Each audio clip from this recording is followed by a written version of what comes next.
ॐ यो ब्रह्माणं विदधाति पूर्वं यो वै वेदं स प्रहिणोति तस्मै तमहदेवमात्मबुद्धिप्रकाशं मुमुक्षुर्वै शरणमहं प्रपद्ये। ॐ शान्तिः शान्तिः शान्तिः। शङ्करं शङ्कराचार्यं केशवं बादरायणं सूत्रभाष्यकृतौ वन्दे भगवन्तौ पुनः पुनः। ईश्वरो गुरुरात्मेति मूर्तिभेदविभागिने व्योमवद्व्याप्तदेहाय दक्षिणामूर्तये नमः। गुरुर्ब्रह्मा गुरुर्विष्णु गुरुर्देवो महेश्वरः गुरुः साक्षात् परं ब्रह्म तस्मै श्रीगुरवे नमः। वसुदेवसुतं देवं कंसचाणूरमर्दनं देवकी परमानन्दं कृष्णं वन्दे जगद्गुरुं कृष्णं वन्दे जगद्गुरुं। परम ब्रह्म परमात्मा भगवान श्री कृष्ण के श्री चरणों में सत नमन करते हुए आश्रमस्थ महात्माओं के श्री चरणों में सत नमन। भगवत प्रेमी आत्मा स्वरूप भक्तवृंद भक्तिमयी माताएं, हम लोग विचार किए थे ब्रह्म स्वरूप आत्मा निर्दोष और सम है, इसलिए ब्रह्म में स्थित रहने वाले ब्रह्मज्ञानी मतलब जिनका बुद्धि स्थिर हो गई है और जिन्होंने मोह के रहित है, सम्मोह से रहित पुरुष इष्ट वस्तु को प्राप्त कर न प्रसन्न होता है न अनिष्ट वस्तु को प्राप्त करके उद्विग्न होता है। जो ब्रह्म में स्थित है, जो आत्मा को ही वो देखता है, ऐसे वाले व्यक्ति ना कुछ मतलब मोह से रहित हो करके, सम्मोह से, इच्छा से रहित हो करके उनको कुछ आवश्यकता ही नहीं है। कुछ उनको पहले जो अपने को अच्छा लगता हुआ वस्तु पाने पर उनको ना आनंद होता है ना उनको प्रतिरोध, अनिष्ट वस्तु जो है उनके लिए जो प्रतिबंधक होता है, ऐसे वस्तु प्राप्त करके उनके मन में ना उद्विग्न होता है।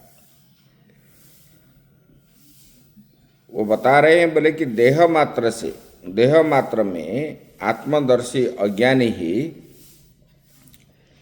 प्रिय वस्तु को प्राप्त करके ना हर्ष होता है और अप्रिय वस्तु को पा करके ना विषाद युक्त होता है। उससे केवल जो है आत्मदर्शी पुरुष में प्रिय अप्रिय की जो प्राप्ति से संभव नहीं है। उनको ना कुछ प्रिय लगता है ना अप्रिय लगता है। इसलिए ज्ञानी इष्ट वस्तु को प्राप्त करके फूलता नहीं और अनिष्ट वस्तु को प्राप्त करके उद्विग्न नहीं होता। वो धीर पुरुष उनको कहा जाता है। ना आनंद होता है ना उनमें विषाद भी होती है। संपूर्ण भूतों में वो क्या है, आत्मा को ही देखता है एक समान।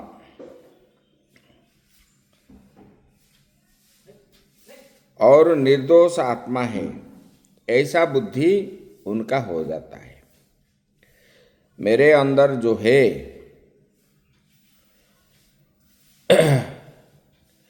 वो सबके अंदर वही आत्मा है।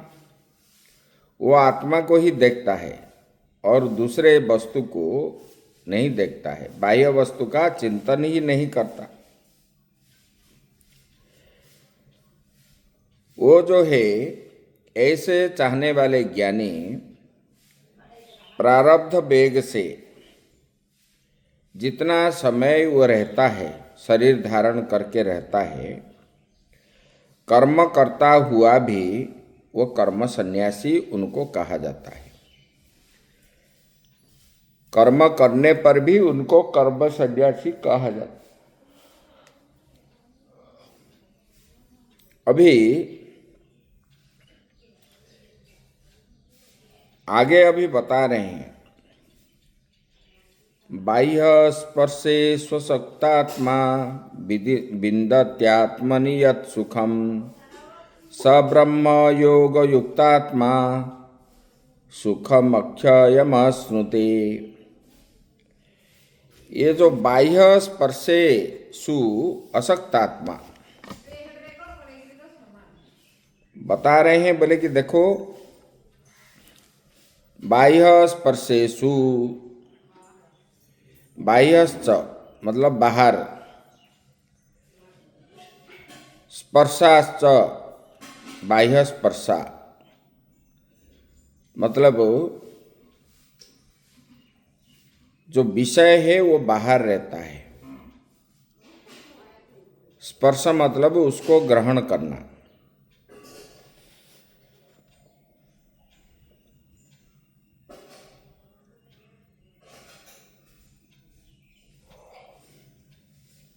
ये शब्दादि जो विषय है, शब्द स्पर्श रूप रस गंध, वो विषय है। बोले कि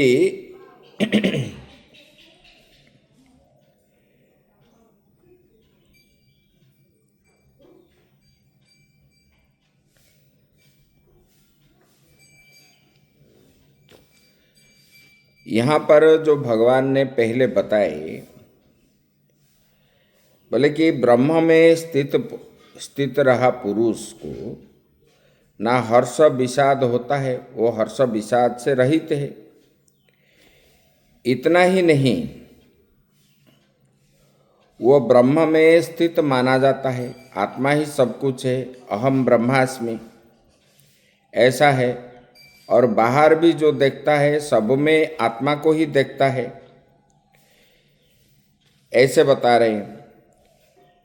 तो जैसे जैसे बाह्य विषयों में राग रूप आवरण मिटता जाएगा, बाहर विषय में आसक्ति का त्याग होता जाएगा। लोग होते हैं ना, खाने के लिए, पीने के लिए, देखने के लिए आग्रह रखते हैं, विषय को ग्रहण करना चाहते हैं। लेकिन जो ज्ञानी है वो बाह्य विषय को धीरे धीरे धीरे धीरे अभ्यास करते करते करते उनको मिटाता है। और जैसे जैसे मिटता जाएगा वैसे वैसे उनको आत्मस्वरूप भूत सुख की अभिव्यक्ति हो जाएगी, आत्मा की सुख उनको प्राप्ति होगी। इससे कहते हैं बाह्य शब्दादि विषयों में जिसका अंतःकरण आसक्ति नहीं है,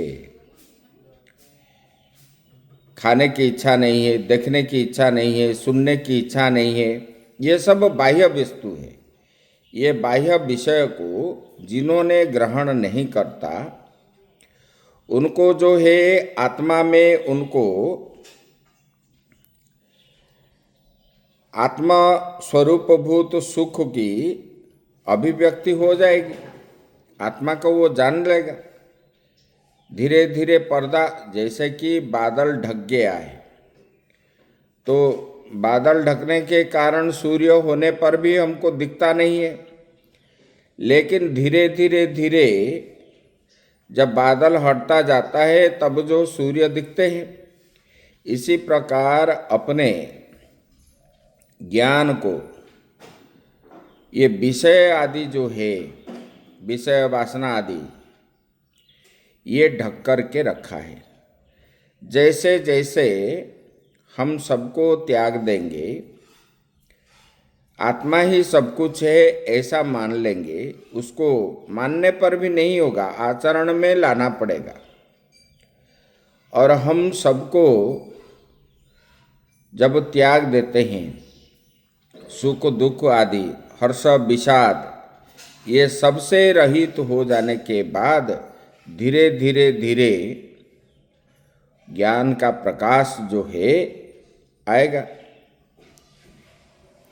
ये बताते हैं। बोले कि उसी समय आत्मा स्वरूप भूत सुख की अभिव्यक्ति हो जाएंगे। इसके कहते हैं कि बाह्य शब्दादि विषयों में जिसका अंतःकरण आसक्ति नहीं है, ऐसे व्यक्ति आत्मा में जो सुख का अनुभव करता है, वो सुख क्या है?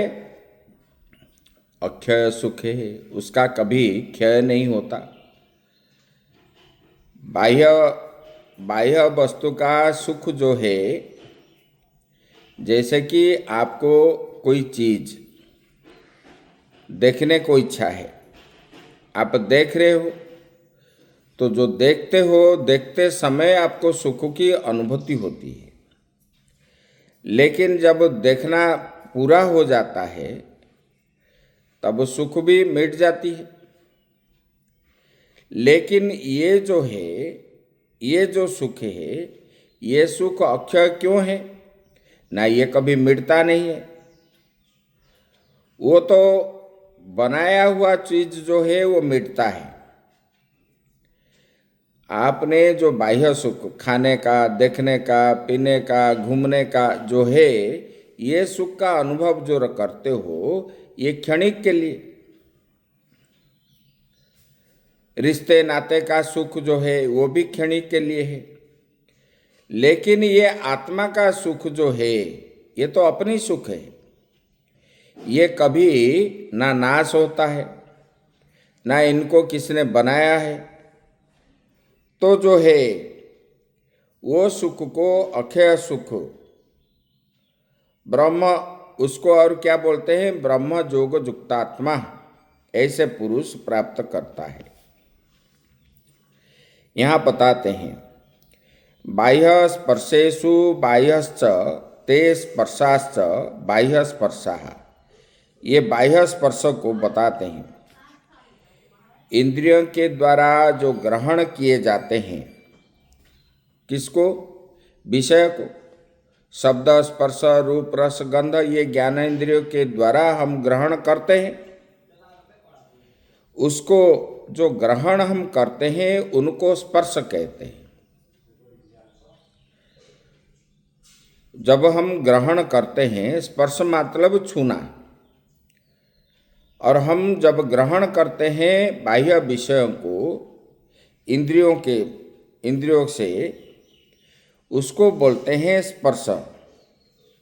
जो शरीर से बाहर रहते हैं, हम सुंदर पदार्थ को चक्षु के द्वारा देखते हैं, तो सुंदर पदार्थ जो है शरीर से बाहर रहता है कि नहीं? इसलिए खाने का चीज भी, वो भी शरीर से बाहर रहता है।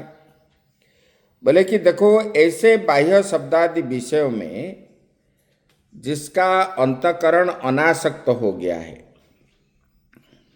ये बता रहे। स्पर्शा शब्दादयोः विषयास्तेषु बाह्य स्पर्शेषु असक्त आत्मन अंतःकरणः यस्य, जिनका बाह्य विषयों से, बाह्य विषयों को ग्रहण नहीं करता, ऐसे ज्ञानी, उनका अंतःकरण जो है उसका अंतःकरण अनासक्त है, उनको ग्रहण नहीं करता।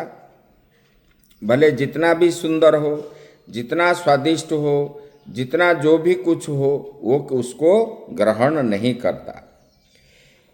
वो जो है उन विषय में वो बता रहे हैं, विषयेषु प्रीतिवर्जितः, उन विषयों से उनका श्रद्धा नहीं है। प्रीति रहित पुरुष, बोले कि प्रीतिवर्जितः संविदन्ति लभतः आत्मने यत् सुखम तद विन्दति इति एतत्। जिसका सुख जो है केवल जो है आत्मा में है। ये जिस सुख को प्राप्त करता है, बोले कि प्रीति रहित पुरुष आत्मा में ही जिस सुख को प्राप्त करता है, आत्मा ही सब कुछ है, आत्मा से अतिरिक्त और कुछ नहीं है, ऐसे वो सुख क्या है? वो सुख अक्षय है, वो कभी मतलब घटता नहीं, क्षय नहीं होता। ये बता दिए। अभी बताने स ब्रह्म योग युक्तात्मा ब्रह्मणि योगः समाधिर ब्रह्म योग युक्तस्तेन ब्रह्म योगेन युक्त समाहितः तस्मिन् व्यापृत आत्म अंतकरणम यस्य स ब्रह्मणो ब्रह्म योग युक्तात्मा। ब्रह्म में समाहित पुरुष को मतलब जिन्होंने आत्मा में ही रमता है, आत्मा से अतिरिक्त और किसी से नहीं रमता, ऐसे वाले को क्या कहा जाता है? ब्रह्म जुगो युक्तात्मा। अर्थात जिसके अंतकरण का समस्त व्यापार जो है, खाने का, पीने का, देखने का, सूंघने का, स्पर्श करने का, ये सब व्यापार बंद हो चुका है। वो किस में रति है? उनको आत्मा में ही जिनका रति है। आत्म क्रीड़ा रूप केवल ब्रह्म में ही होता है। ऐसे वाले आत्मा अंतकरण यस्य ब्रह्म जोग युक्तात्मा, बोले कि ऐसे ब्रह्म जोग युक्तात्मा है, ऐसा पुरुष ब्रह्म विषय का क्षणिक प्रीति जो है, जो बाह्य सुख आप मानते हो वो क्षणिक है, आया चला गया, आंधी जैसे। रसगोला खाते हो, रसगोला जब तक मुख में है तब तक सुख है, अंदर चले जाने के बाद और सुख नहीं है, ये क्षणिक सुख है। क्योंकि ये जो है ये क्षणिक प्रीति से चक्षुरादि जो इंद्रियां को पृथक करे, उसको इंद्रिय विषय से इंद्रियों को पृथक करो, और वो आत्म विषय का अक्षय सुख की आकांक्षा करे।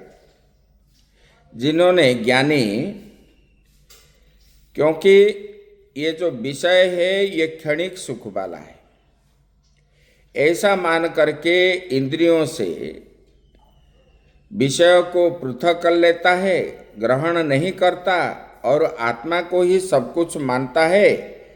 और ऐसे साधन करके अंतिम में वो किसको प्राप्त करता है? सुखम अक्षयम स्नुते, अक्षय सुख को वो प्राप्त करता है। ऐसे भगवान ने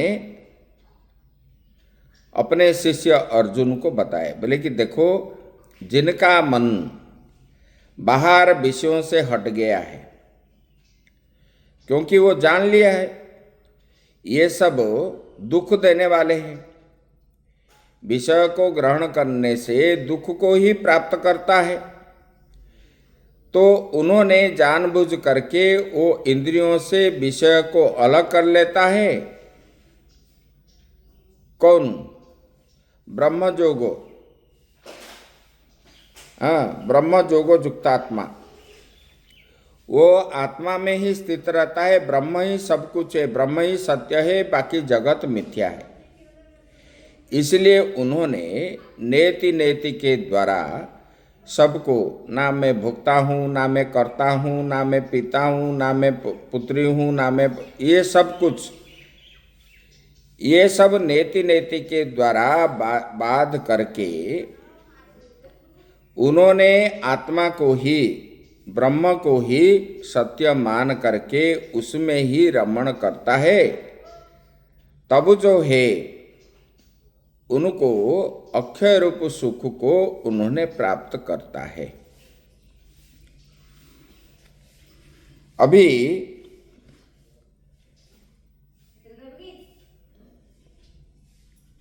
आगे अभी बता रहे हैं, इतश्च निवर्तयेत, उक्त विषय में हेतु अंतर रूप से बता रहे हैं।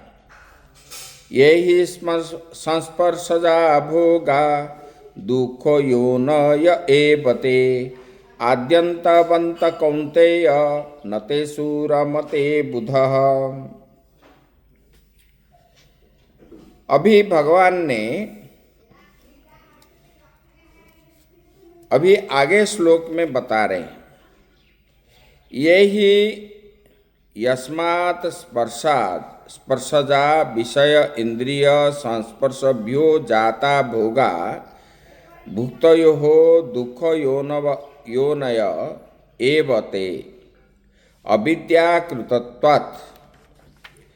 भगवान बता रहे हैं, जो क्षणिक बाह्य विषयों से इंद्रियों को हटाना चाहिए, क्यों हटाना चाहिए? विषय को, रूप रस गंध स्पर्श, ये विषय को क्यों हटाना चाहिए वो भगवान बता रहे हैं। विषय संसर्गजन्य जो भोग, जो खाने का, देखने का, पीने का, सोने का जो भोग है, उसको भोग कहते हैं, वो विषय है। ये क्या करता है? ये दुख के कारण है, ये दुख देने वाला है। बोले कि हे अर्जुन,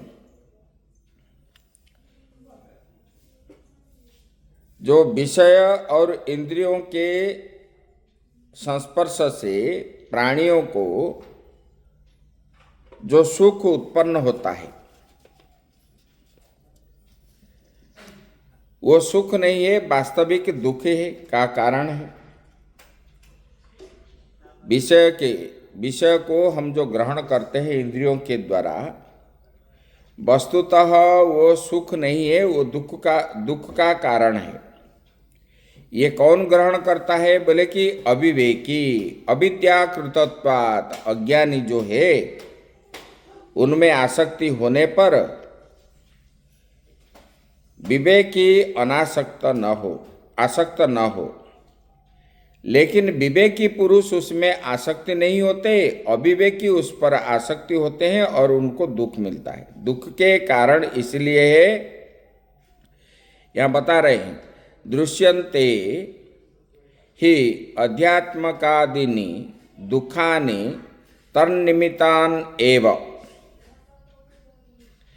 जैसे बोले कि दुख के कारण इसलिए क्योंकि उन भोगों में आध्यात्मिक, आदि दैविक, आदि भौतिक दुख देखे जाते हैं। वो विषय में 3 प्रकार के दुख देखे जाते हैं।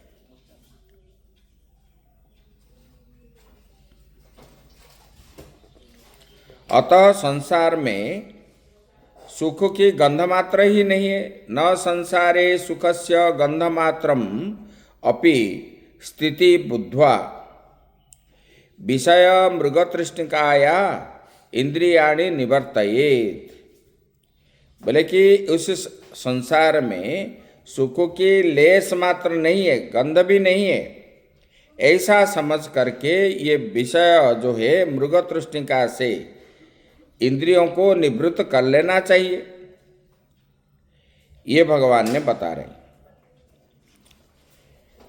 वे भोग अविद्याकृत होने के कारण, ये भोग जो भोग करते हैं, भोगने वाले जो होते हैं, विषयी पुरुष भोग को चाहते हैं, उनको दुख की योनि ही नहीं है, अपितु आदि अंत वाले भी है। विषय और इंद्रिय के सहयोग को भोगों का आदि कहते हैं। विषय इंद्रिय संयोग से जो भोग होता है उसको आदि कहते हैं, और उनका वियोग को अंत कहते हैं, जब खत्म होता है। अतः वे भोग आदि अंत वाले यानी मध्य क्षण भावी होने के कारण अनित्य है, इसलिए वो सब अनित्य है। आदि है, अंत है, इसलिए वो जब आप खाते हो वो आदि है, जब खत्म हो गया वो अंत है। आदि अंत होने के कारण वो जो है अनित्य है। बोले कि हे अर्जुन, उन भोगों में परमार्थ तत्व को जानने वाले विवेकी पुरुष, वहाँ पर जो आत्मा को जानता है, ब्रह्म को जानता है, वो रमण नहीं करता, उन भोगों में नहीं ये करता। बोले कि विषय को भोगता कौन है? बोले कि पशु। विषयान पश्यति इति पशु, जो विषय को चाहते हैं, खाने का, पीने का, ये सब मनुष्य होने पर भी जैसे पशु प्रवृत्ति की विषय में रति देखी जाती है, पशु जो है विषय में रति करते, प्रेम करते हैं, ऐसे ही अत्यंत मूढ़ पुरुष की ही विषय में प्रवृत्ति होती है।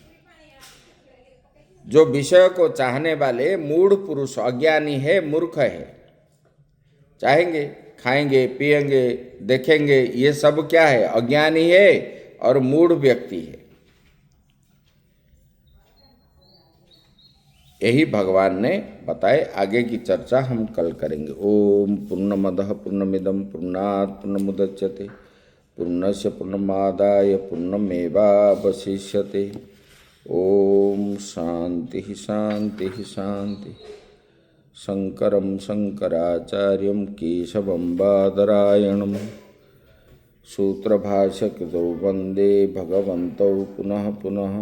ईश्वरो गुरुरात्मेति मूर्तिभेदविभागिने व्योमवद्व्याप्तदेहाय दक्षिणामूर्तये नमः। ओम शांति शांति शांति।